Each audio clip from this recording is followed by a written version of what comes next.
કેમ છો વિદ્યાર્થી મિત્રો? અગાઉના લેક્ચરની અંદર આપણે એક્ટિવ પેસિવમાં સૌપ્રથમ એના નિયમો જોયા હતા. ત્યારબાદના લેક્ચરમાં સિમ્પલ પ્રેઝન્ટ ટેન્સના જે સેન્ટેન્સ હોય એને કેવી રીતે આપણે પેસિવમાં ફેરવી શકીએ એના વિશે માહિતી પ્રાપ્ત કરી હતી. ત્યારબાદ સિમ્પલ પાસ્ટ ટેન્સ એના જે સેન્ટેન્સ છે એને કેવી રીતે આપણે પેસિવમાં ફેરવી શકીએ તે જોયું હતું. આજે આપણે જોવાનું છે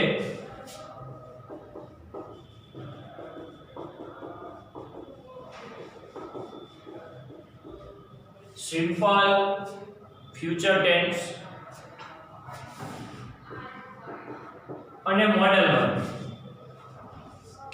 બરોબર, સિમ્પલ ફ્યુચર ટેન્સના જે સેન્ટેન્સ છે એને તમે કેવી રીતે પેસિવમાં ફેરવી શકો છો, અથવા તો જે મોડેલ વર્બ છે, બરોબર, મોડેલ વર્બ એટલે કે can, could, may, must, might, should, would, આવા જે મોડેલ વર્બ છે, બરોબર, એના જે સેન્ટેન્સ છે એને તમે કેવી રીતે પેસિવ વોઇસમાં ફેરવી શકો છો એ આપણે આજે જોવાનું છે. આમ જોવા જાવ તો જે સિમ્પલ ફ્યુચર ટેન્સ અને જે મોડેલ વર્બ છે આ બંનેની વાક્ય રચના સમાન જ થશે. એટલે હું બંનેની ભેગી વાક્ય રચના તમને લખાવીશ. સૌપ્રથમ આપણે હકારની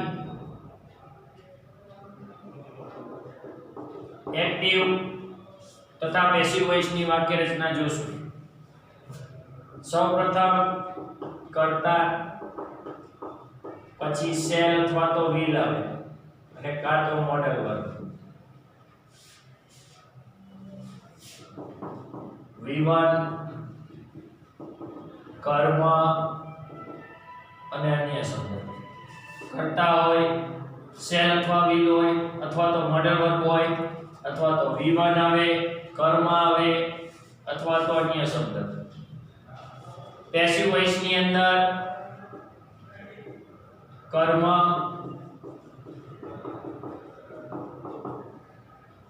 શેલ અથવા તો વિલ, અથવા તો modal verb. Be plus V3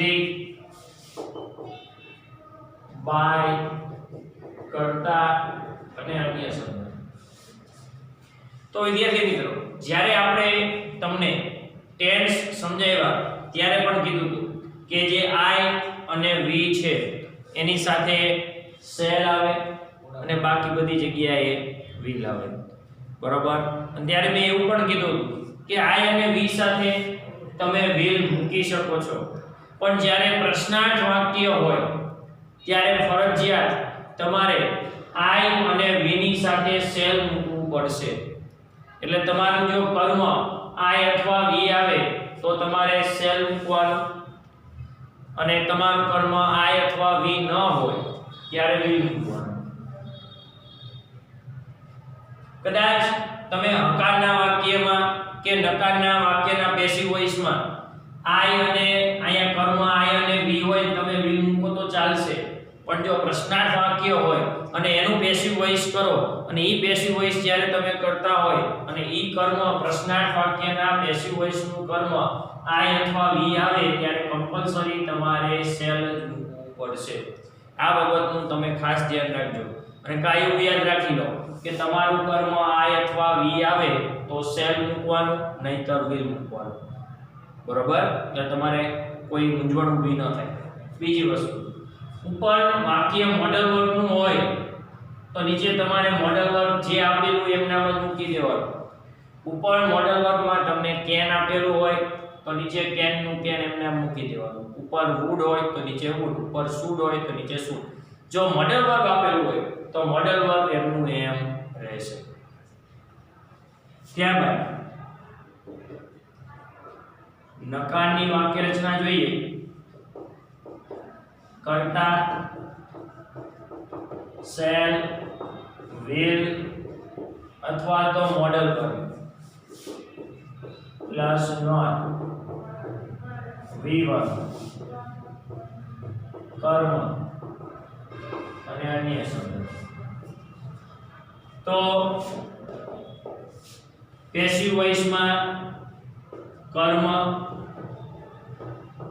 shell અથવા તો will અથવા તો modal verb plus not plus be V3 by કરતા અને અન્ય શબ્દ. આ જે છે તે નકારની વાક્ય રચના થઈ. ત્યારબાદ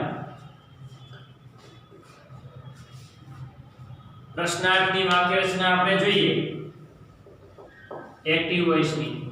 તો સૌપ્રથમ આવશે શેલ અથવા તો will અથવા તો કોઈ મોડેલ વર્બ આપેલું હશે પ્લસ કર્તા પ્લસ V1 કર્મ અન્ય શબ્દ અથવા તો ક્વેશ્ચન માર્ક. હવે પેસિવ વોઇસ સૌપ્રથમ શેલ અથવા તો will અથવા તો મોડેલ વર્બ કર્મ બી V3 બાય કરતા અન્ય શબ્દ અને ક્વેશ્ચન. આ શેની વાક્ય રચના થઈ? પ્રશ્ન. ત્યારબાદ આપણે WH પ્રશ્નાર્થની વાક્ય રચના લખશું પણ કેવી? વુ સિવાય. એક્ટિવ વોઇસ માં સૌપ્રથમ WH. આ જે વાક્ય રચના છે એની આગળ તમે WH લગાડી દો એટલે WH ની વાક્ય રચના થઈ જશે વુ સિવાયની. શેલ અથવા તો will કાં તો મોડેલ વર્બ કર્તા V1 કર્મ અન્ય શબ્દ અને ક્વેશ્ચન માર્ક. અહીંયા WH શેલ will અથવા તો મોડેલ વર્બ કર્મ બી V3 બાય કરતા અન્ય શબ્દ અને ક્વેશ્ચન માર્ક. બરોબર.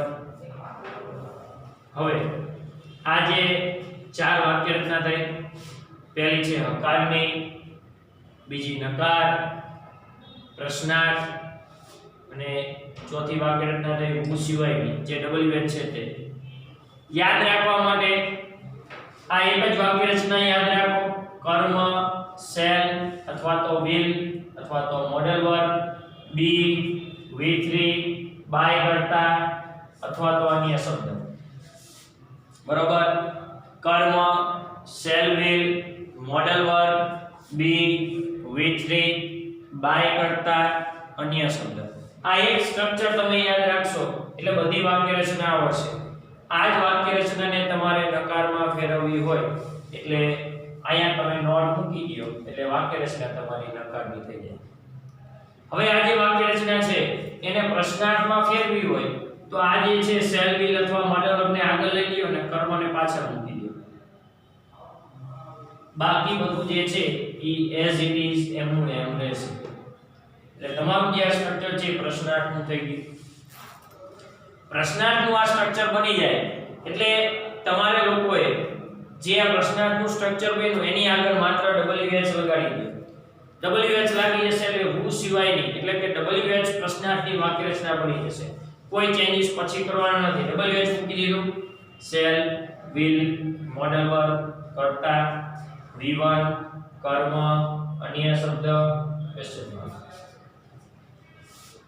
આ રીતે તમારે પેસિવ નું પણ સ્ટ્રક્ચર બનશે.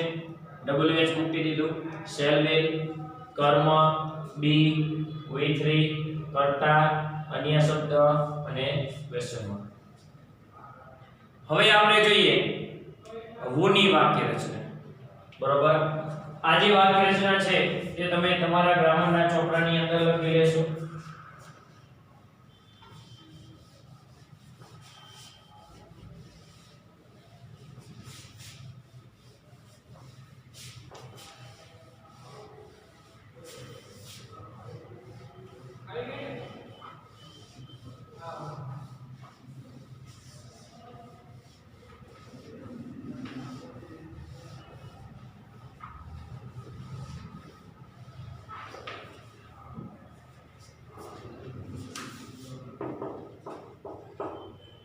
who ની વાક્ય રચના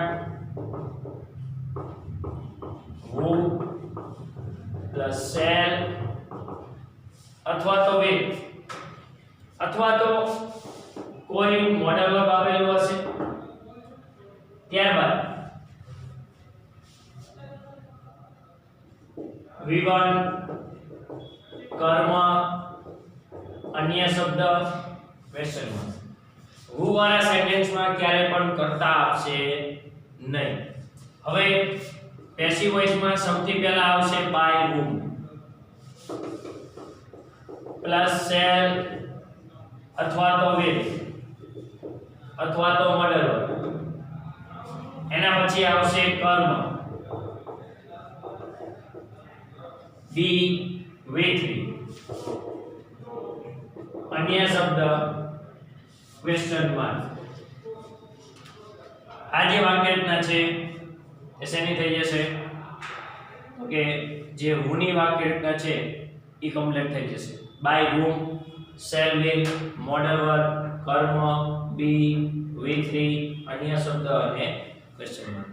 બરાબર, તો હવે આ પાંચ વાક્ય રચના થઈ ગઈ. આ મુજબ આપણે સેન્ટેન્સ જોઈએ કે કેવી રીતે તમે પેસિવમાં ફેરવી શકો. આ મુજબના આપણે હવે સેન્ટેન્સ જોઈએ. બરોબર, આ પાંચે પાંચ વાક્ય રચના તમારા ચોપડામાં ગ્રામરની જે ફેરબુક છે એની અંદર લખી રાખજો.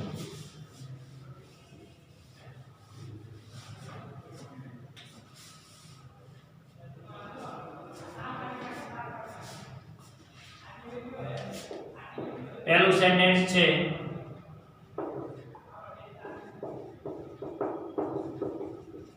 I shall play chess tomorrow. I shall play chess tomorrow. આપણને ખબર કેવી રીતે પડે કે આ સેન્ટેન્સ સિમ્પલ ફ્યુચર ટેન્સ નું છે? તો તમારા સેન્ટેન્સમાં shall, will આપેલું હશે, એની સાથે V1 હશે, અને કોઈકવાર મોડલ વર્બ અને V1 આપે તો એ મોડલ વર્બ વાળું સેન્ટેન્સ કહેવાય.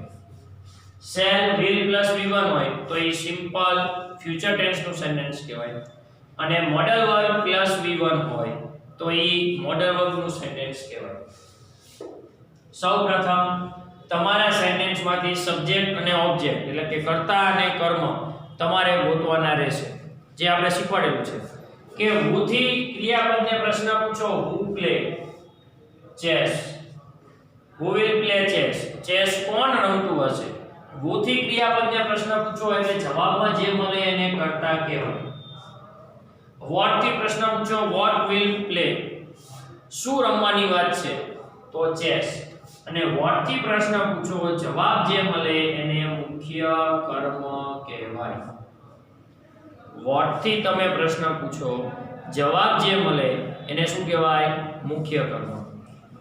કર્તા કર્મ મળી ગયું છે. હવે આને પેસિવ વોઇસમાં ફેરવો. સેન્ટેન્સ અહીંયા shall પ્લસ V1 છે એટલે સાદા વર્તમાન કાળનું સેન્ટેન્સ છે. બીજી વસ્તુ હકારનું સેન્ટેન્સ છે, અને આપણે તો અહીંયા સાદો વર્તમાન કાળ હકારની પેસિવ વોઇસની વાક્ય રચનાનો ઉપયોગ કરવો પડશે. સૌપ્રથમ આવશે chess. ચેસ ની સાથે આવશે સેલ અથવા તો વિલ. વાક્યરચના મુજબ પહેલા કર્મ મૂક્યું, હવે સેલ અથવા તો વિલ, તો અહીંયા વિલ આવે. આઈ અથવા વી તમારું કર્મ હોય તો જ તમારે સેલ મૂકવું પડે, બાકી બધી જગ્યાએ શું મૂકવાનું રહેશે? વિલ. હવે વિલ ની સાથે v1 આવે એટલે આવશે પ્લે. પછી આવશે એટલે પહેલા કર્મ મૂક્યું, સોરી, બી પ્લે, કર્મ will be v3, કર્મ will be v3. હવે આવશે બાય કરતા, તો અહીંયા આઈ આપેલું છે એટલે આવશે બાય મી. એના પછી અન્ય શબ્દ ટુમોરો, બરાબર. તો chess will be played by me tomorrow. હકાનું સેન્ટેન્સ પેસિવમાં ફેરવી નાખ્યું. બીજું સેન્ટેન્સ જોઈએ. You should obey your parents. You should obey your parents. તો મોડલ વર્બ ની સાથે v1 છે. મોડલ વર્બ ની સાથે v1 આવે એટલે સિમ્પલ, સોરી, મોડલ વર્બ ની સાથે v1 આવે એટલે મોડલ વર્બ નું સેન્ટેન્સ ગણાય. પ્રશ્ન પૂછો, who obey, who should obey. obey એટલે પાલન કરવું, બરોબર. તો અહીંયા કર્તા કોણ થશે? who થી પ્રશ્ન પૂછો તો કર્તા તરીકે તમને જવાબમાં you મળશે. what obey? તો your parents. આ તમારું કર્મ. કર્તા અને કર્મ મળી ગયું છે. પ્રશ્ન પૂછો what obey, તો અહીંયા જવાબ નથી મળતો, પણ whom obey, કોની આજ્ઞાનું પાલન કરવાનું છે, તો your parents જવાબ મળે છે. એટલે કે આ તમારું ગૌણ કર્મ છે. હવે ગૌણ કર્મથી સેન્ટેન્સ બનાવો તો એને કર્તામાં ફેરવવું પડે, પણ your parents છે તો એને આપણે એમનામાં જ મૂકવું પડશે, બરોબર. એટલે અહીંયા લખશું your parents. ત્યારબાદ આવશે model verb. Model verb should આપેલું છે એટલે હું અહીંયા should એમનું એમ મૂકીશ.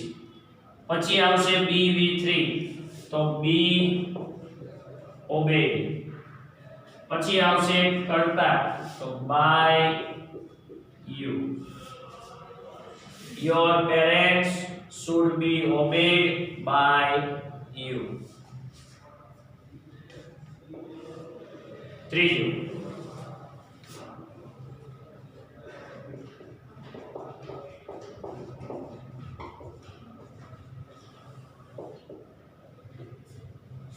will you help me?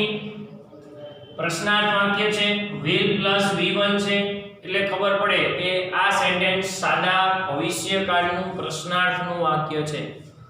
સાદા ભવિષ્યકાળનું પ્રશ્નાર્થનું આ વાક્ય છે. હવે પ્રશ્ન પૂછો, who help, કોને મદદ કરવાની વાત છે? તો you. મદદ કોણ કરશે? you. you એટલે કરતા. what help, શું મદદ કરવાની? એ તો પહેલે ખુદ નથી એટલે મુખ્ય કર્મ નથી, પણ whom help, કોની મદદ કરવાની છે?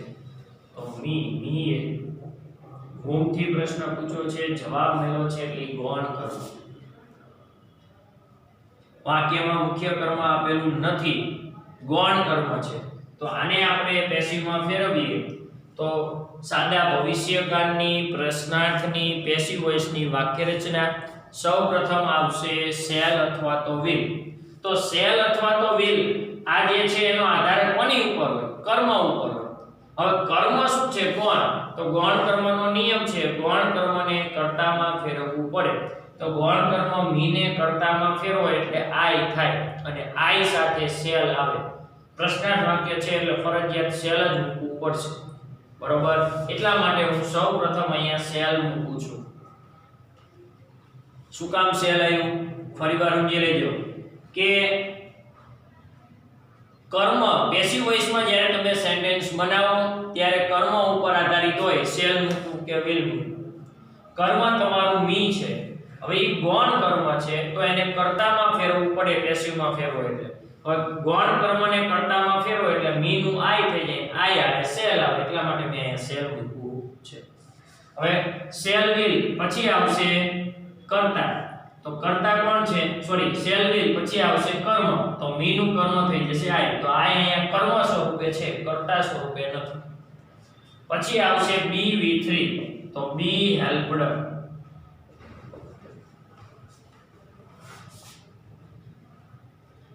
ત્યારબાદ છે બાય કર્તા, તો અહીંયા યુ આપ્યું છે, તો આપણે લખવું પડે બાય યુ. અન્ય શબ્દો તો આપ્યા જ નથી, તો ડાયરેક્ટ ક્વેશ્ચન માર્ક. ચોથું સેન્ટેન્સ જોઈએ. Why will you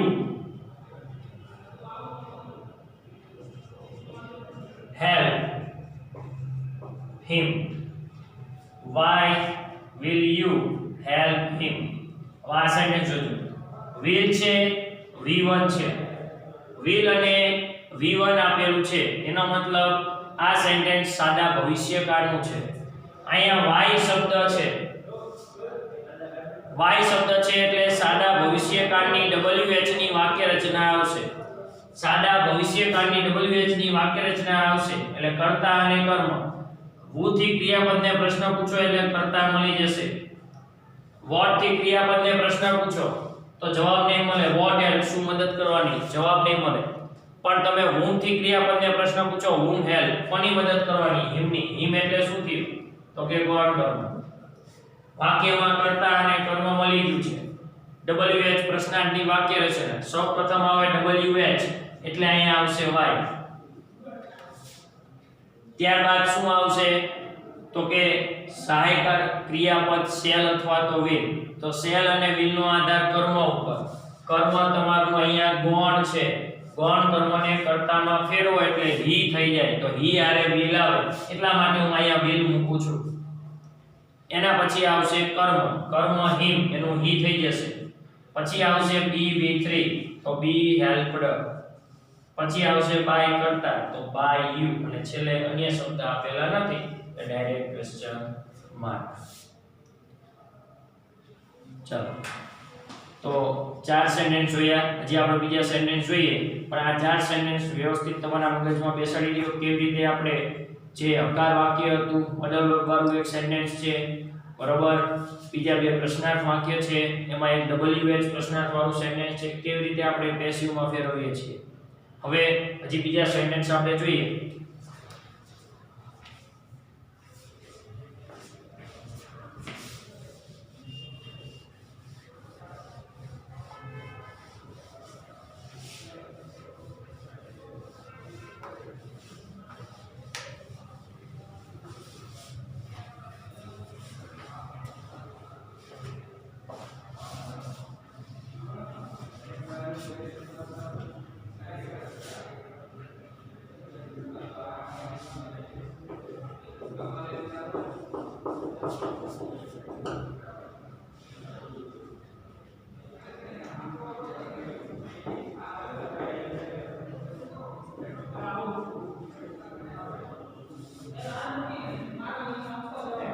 I cannot lift this stone. તો મોડલ વર્બ છે અને V1 છે, એનો મતલબ મોડલ વર્બની વાક્ય રચના. નોટ આપ્યું છે એટલે મોડલ વર્બની નકારની વાક્ય રચના. હવે સેન્ટેન્સ જોઈને જ ખબર પડે કે આ એક પ્રકાર છે. ન ખબર પડે તો who થી ક્રિયાપદને પ્રશ્ન પૂછી લેવાનો, અને what થી ક્રિયાપદને પ્રશ્ન પૂછો એટલે તમને કર્મ પણ મળી જશે. what lift, શું ઉચકવાની વાત છે, તો કે this stone. ક્લાસ થઈ ગયું તમારું કર્મ. ક્યુ કર્મ મુખ્ય, કારણ કે what થી પ્રશ્ન પૂછો છે, આન્સર મળ્યો છે એટલે મુખ્ય કર્મ થઈ ગયું. હવે આને પેસિવ વોઇસમાં ફેરવો તો સૌપ્રથમ આવશે this stone. કારણ કે મોડલ વર્બની જે નકારની પેસિવ વોઇસની વાક્ય રચના છે એમાં સૌપ્રથમ મેં લખાયું હતું કર્મ. કર્મ પછી આવશે not, એના પછી be V3, તો be, સોરી,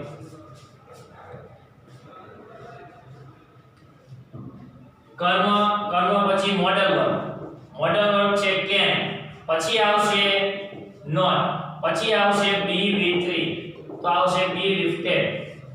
એના પછી આવશે બાય કરતા તો by me. This stone cannot be lifted by me. એટલે સૌપ્રથમ કર્મ can not be V3 by કરતા. આ જે સ્ટ્રક્ચર મુજબ તમારું જે સેન્ટેન્સ છે એ બની ગયું. છઠ્ઠું સેન્ટેન્સ જોઈએ. Who will sing a song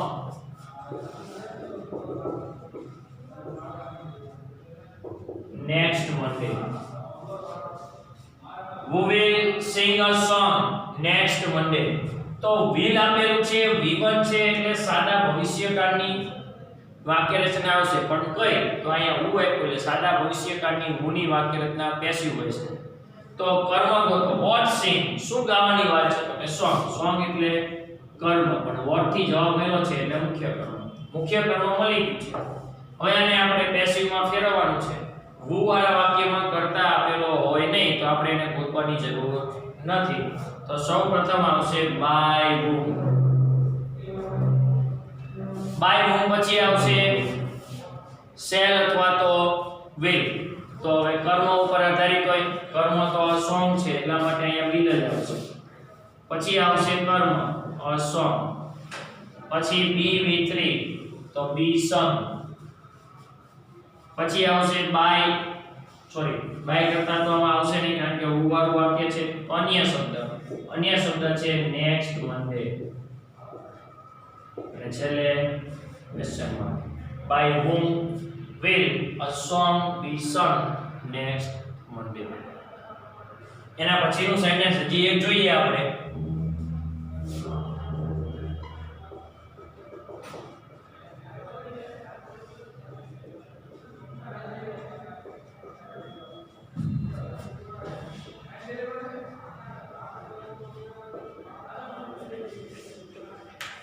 When will you finish your homework? તો WH ની વાક્ય રચના when એટલે WH ની વાક્ય રચના આવશે. will આપ્યું એટલે WH ની પ્રશ્નાર્થની વાક્ય રચનાનો તમારે અહીંયા ઉપયોગ કરવો પડશે. WH ની પ્રશ્નાર્થની વાક્ય રચનાનો અહીંયા ઉપયોગ કરવો પડશે. પ્રશ્ન પૂછો who finish કોણ પૂરું કરશે? તો કે you એટલે કરતા. what finish તો કે your homework. તો આ જે છે તે મુખ્ય કર્મ રહેશે.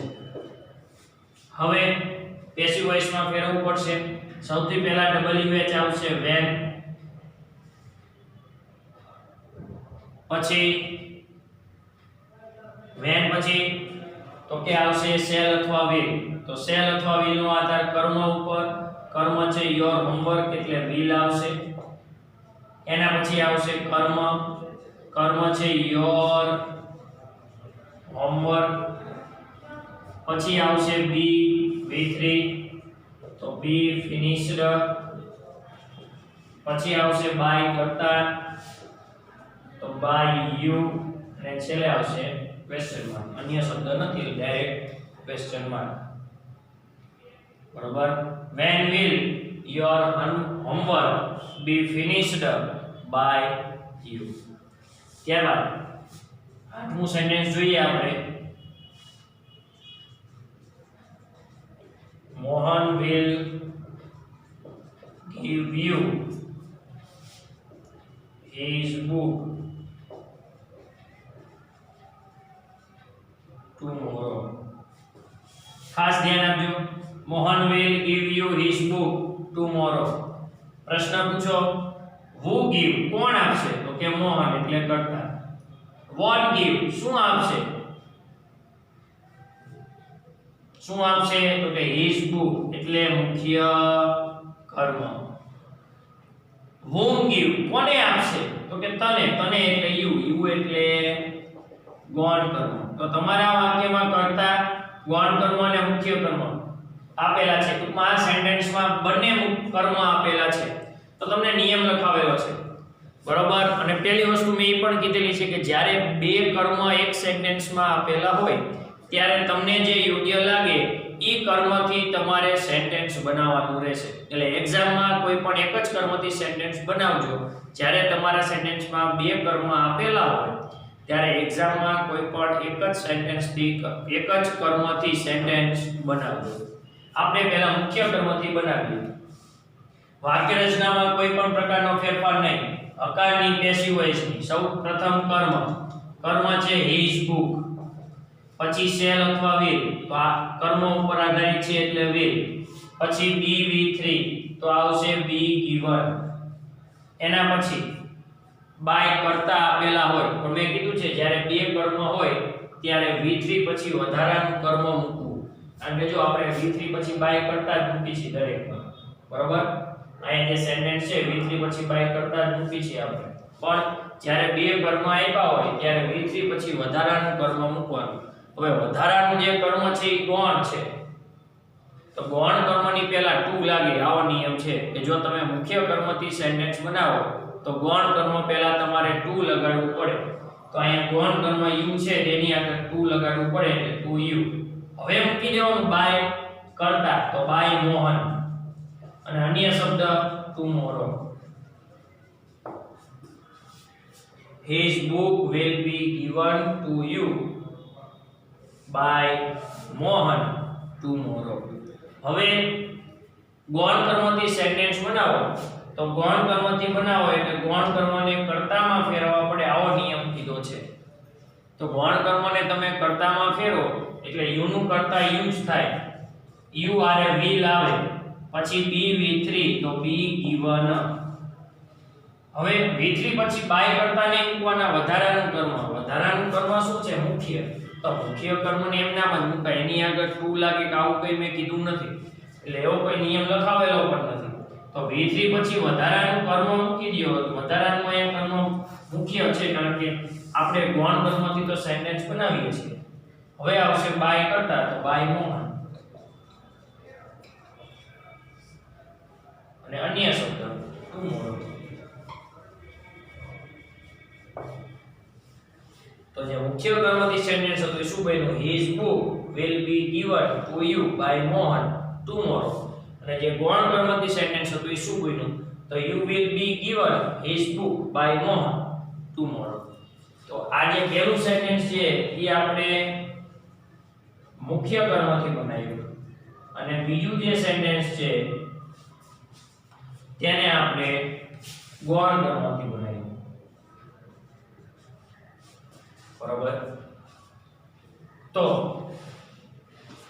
આ બીજા ચાર સેન્ટેન્સ આને પણ તમારે તમારી બુકની અંદર લખી લેવાના રહેશે. જોઈ લો, અહીંયા બે કર્મવાળું સેન્ટેન્સ છે. એક્ઝામમાં કદાચ આ રીતનું સેન્ટેન્સ પૂછાઈ જાય તો આપણે કેવી રીતે બનાવવું એ આપણને ખ્યાલ હોવો જોઈએ, બરોબર.